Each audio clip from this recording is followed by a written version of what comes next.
look at the 5 takeaways and see what 5 things we can take away from the game yesterday. Probably a lot more than 5 takeaways, but we have narrowed it down to 5, and you can let us know the rest in the comment section. But the first one that we're going to be talking about is Son masterclass. Yeah, and Son, back out on the left yesterday, and it was a proper throwback performance I felt from him and Son, and I thought he was absolutely brilliant on the day.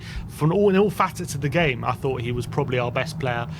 4 key passes, which was second only to Decky, 3 completed dribbles, 4 shots, 2 on target, but also defensively off the ball, leading by example as well. 2 tackles, 2 interceptions, and also 7 out of 12 ground duels he won as well. So I thought it was obviously got 2 assists and a goal as well yesterday.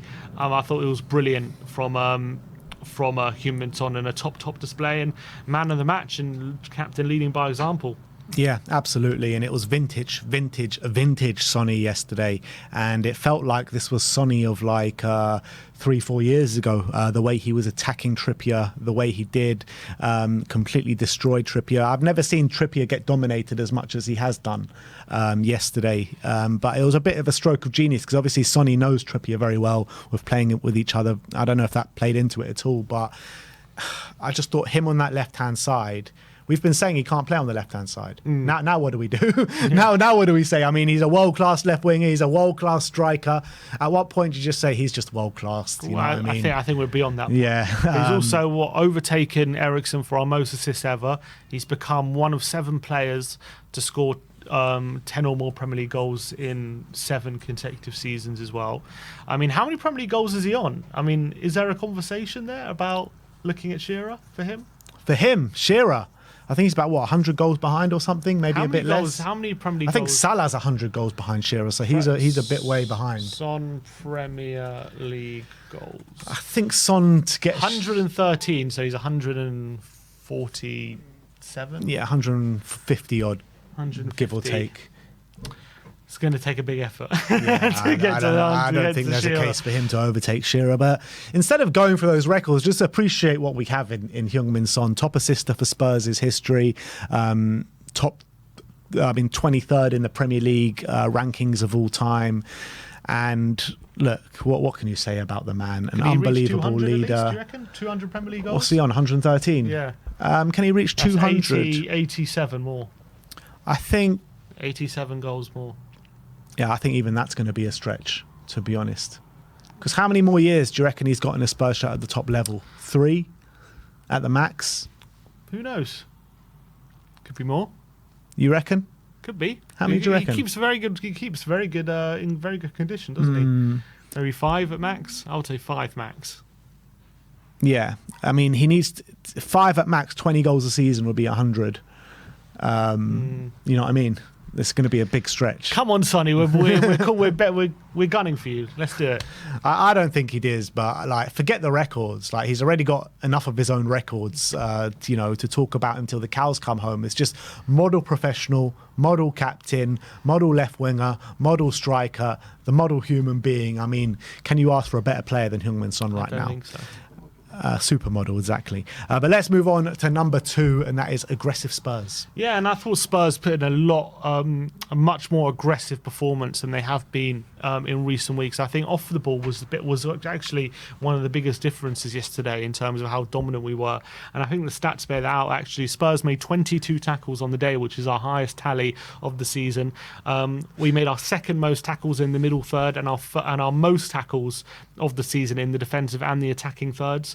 And Basuma was the chief arbiter with the tackles, of 8 tackles on the day, accounting for about 30% of our tackles on the day. So I thought he was brilliant in terms of being off the ball, and I thought Spurs just put in a much more aggressive performance off the ball yesterday compared to maybe recent weeks. Yeah, and it wasn't just him. I thought everyone was just so aggressive. When you look at the back, Cuti Romero, Ben Davis, Pedro Porro, Destiny Udogie, Basuma, Sarr, Kulusevski, Richarlison. I mean, all these players were just so aggressive on the day and harnessed that aggressiveness in such a great way.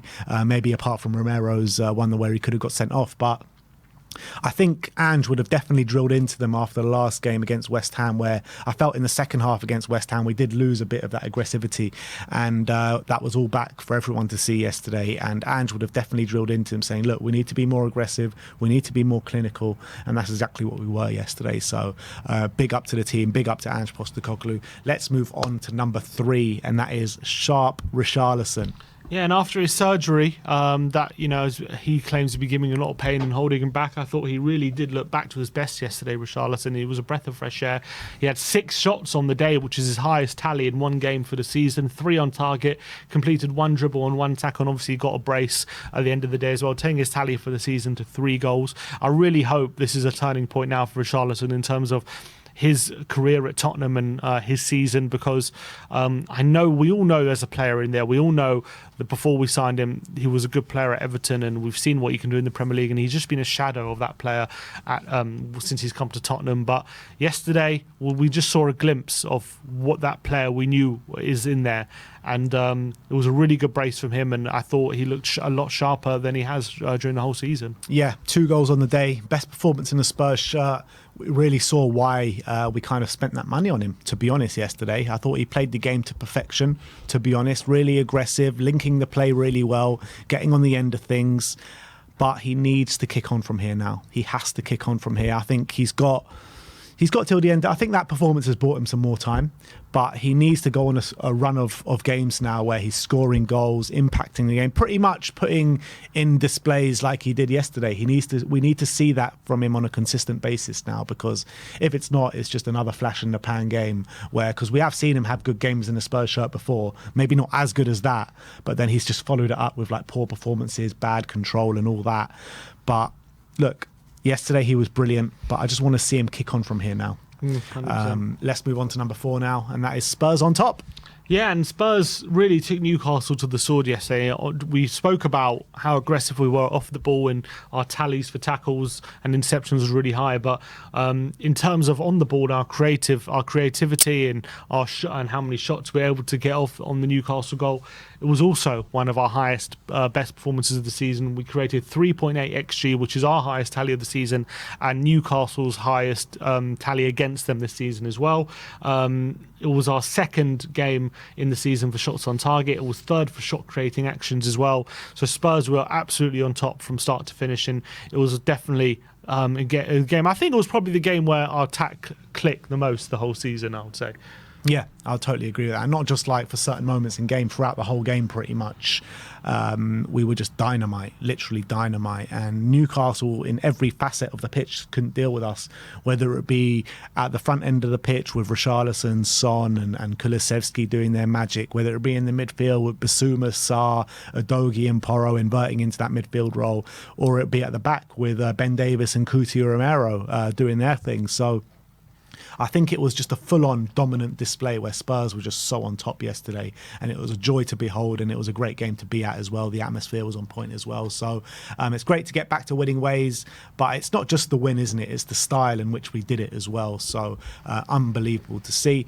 But let's move on to the 5th and final takeaway, and that is Pape Sarr is back. Yeah, and back with a bang, I would say, with a really great display back in the midfield. And I think the stats again bear out what an all-round midfielder he is and how important he was to the team. 5 out of 9 ground duels won, 4 tackles, 2 out of 3 aerial duels won, but also had 2 shots and 2 key passes on the day as well. Just going to show how all-round his performance was, and how he was able to help out Basuma defensively and was on point there, but also offensively, making those key passes, being part of the team going forward as well, and with our creativity. And I thought it was just so good to have him back in the team, and I thought he was absolutely brilliant. I loved watching him play yesterday. I just absolutely loved it. I remember saying at half-time to the people I was chatting to, like, he's just made such a difference, and he kind of enables so much in that team, and he's just so underrated in terms of how much of an impact he actually has when he's on that football pitch, like completely non-stop running, literally non-stop for the entire game. And for someone that has just come back from injury as well, to put in a performance like that the energy levels, the confidence, everything. Like, there was one moment he had it in the corner of the pitch with 2 or 3 Newcastle players around him, and he just dances around them like they're not even there. And that just encapsulated what an unbelievable performance he is. Just so aggressive, so much energy. I just love watching him play. I really does. And he does it all with a smile on his face as well. So, I mean, he's an epitome of what this Ange ball and this Postecoglou team is all about. Really is. So that is our 5th and final takeaway. That is our 5 takeaways. There probably were a lot more takeaways to take from that game. That's just how much of a good performance it was and how many standout performances there were. So if you have any more on top of what we thought about, let us know in the comments section.